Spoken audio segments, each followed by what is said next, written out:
First of all, your point about the Hebrew Bible, I think, speaks to my side of the argument. First of all, I don't shy away from quoting the Hebrew Bible to the exasperation of Christians and Jews when I criticize faith.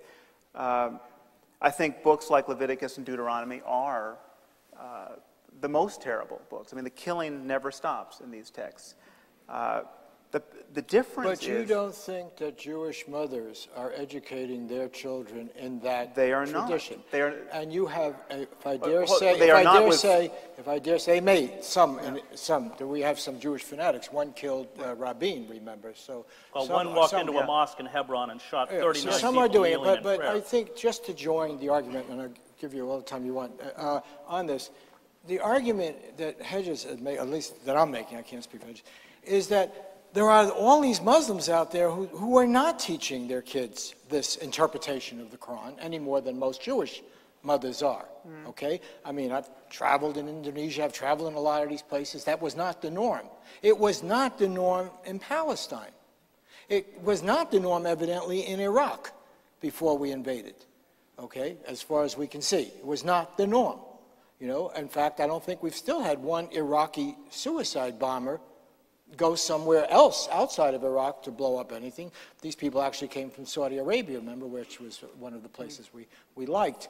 So it seems to, I think that, no, I don't want to beg the question here, which is the Quran has existed, okay? And this primitive interpretation, as there is obviously Christianity, as there is obviously in Judaism. The question is, why does it get triggered at certain moments?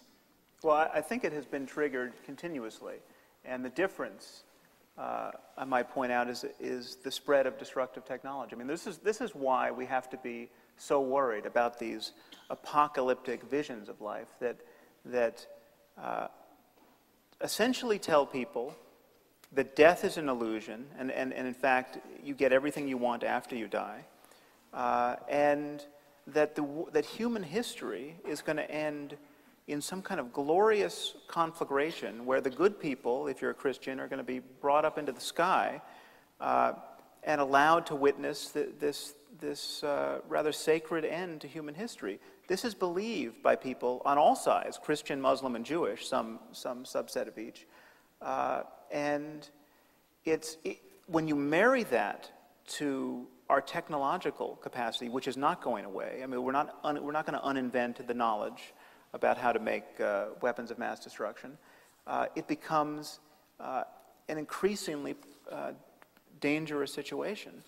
I'm not soft-pedaling the role of Judaism and Christianity and other religions in this, and I'm not soft-pedaling the role of tribalism generally. Yes, we have to outgrow tribalism. We have to outgrow racism and nationalism. But these are all ideas. And what I find troubling here is the dismissal of the power of ideas. I mean, just imagine what's wrong with this argument. Okay, imagine going to Nazi Germany in the 30s and saying, you know, Sam, your criticism of Nazism is really misplaced. It's not. The problem is not Nazism. It's extremist Nazism. You know, most Nazis are good people. Most Nazis don't spend a lot of time thinking about the purity of German blood.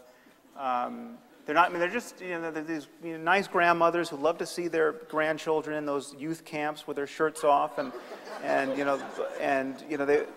you've seen those rallies. All those people have these great leather trench coats, and I mean, some of our great sartorial gains were actually Nazi gains, and we shouldn't dismiss that. There's a lot of exuberance and joy in Nazism, and you have used extremism. You've used extremists like Hitler and Goebbels and Himmler to represent the whole, and that. Okay, well, it's not. Nazism is a political ideology. Okay, but we can talk about the principles around which people have rallied. And what they say to one another about how they define themselves as different from other human beings. And religion gives immense motivation to this. And it is the only kind of tribalism in which people posit a a transcendental difference between themselves and other people, where in-group and out-group becomes of consequence not only for this life, but for eternity. And to minimize the role that that's playing. I mean, I am not imagining the link between Islam and violence, to take Islam as one example, because the people who are perpetrating this violence are telling us ad nauseum why they are doing this. I mean, this kind of analysis is like going into a church on Sundays and seeing people lined up to receive the Eucharist and asking them why they're doing this, and they tell you about the transubstantiation and their love for Jesus. And to discount all of that, we can't trust what they're saying. Actually, this is just cracker-eating behavior, and it as witnessed by the fact that it happens in other contexts. I mean, people eat crackers in other contexts, and there's a general love of crackers. And so you can't say that Sam, people are being motivated by their religion. Sam, while this may be good fun, you have to